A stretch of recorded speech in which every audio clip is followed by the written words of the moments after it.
9th 10th మేము ఇద్దరం 10th 9th classmates. Okay. Same time bench mates. Bench కట్వైపు ఆ చివరి తను ఉండేవాడు, ఈ చివరి నేను ఉండేవాడిని. లాస్ట్ బట్ వన్ బెంచ్ మాది.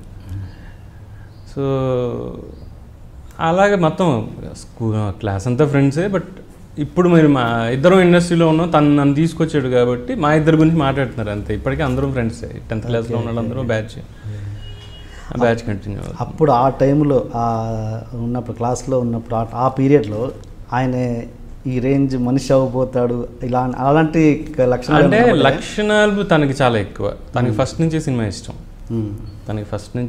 ఇష్టం. తను అప్పుడే బోల్డ్ అని పుస్తకాలు చదివేస్తున్నాడు. అమృతం కురిసిన రాత్రి 10th క్లాస్ టైంకి అమృతం కురిసిన రాత్రి చదివేస్తున్నాడు అతను. నేను బ్లాంక్. నేనేదో ఎండమూరి వీరేంద్రనాథ్ నవల్స్, సూర్యదేవ రామ్మోహన్ రావు గారి నవల్స్, ఇలాంటి నవల్స్ అన్నీ బాగా చదివేవాడిని. Plus detective books Shadow Madhubabu గారివి అవన్నీ చదువుకునేవాడిని. కానీ అవన్నీ చదివేవాడిని. ప్లస్ మహా అయితే మోక్ష సాధన రహస్యాలు అవి ఇవి అని చెప్పి మాకు వ్యాసాశ్రమం తాలూకు పుస్తకాలు వచ్చేవి, అమ్మ కొనుక్కుని. ఆ పుస్తకాలు కూడా చదివేవాడు. బట్ తను చదివినంత బుక్స్ నేను ఆ టైంకి నేను చదవాల.